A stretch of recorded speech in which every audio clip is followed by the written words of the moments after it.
Hello, my name is Emem Aldeyen. I live in Lagos, Nigeria.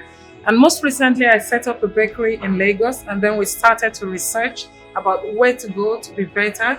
And then ICCA came up. Why ICCA Dubai, you might ask? From the reviews. They are exceptionally good. And having been here, the testimonies are actually not doctor but real. I've been here for a couple of days and I've had the privilege of working with some of the best hands in the industry.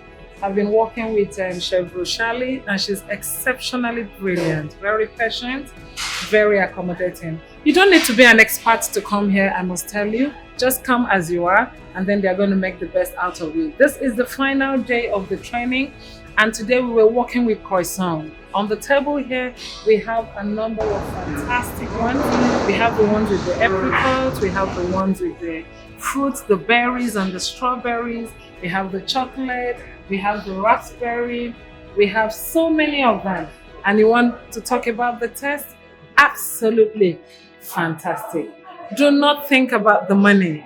This training is worth every penny. I'm going to go back to Nigeria, work really hard, make the money. I'm going to come back here for the 3 months course. ICCA Dubai, thank you.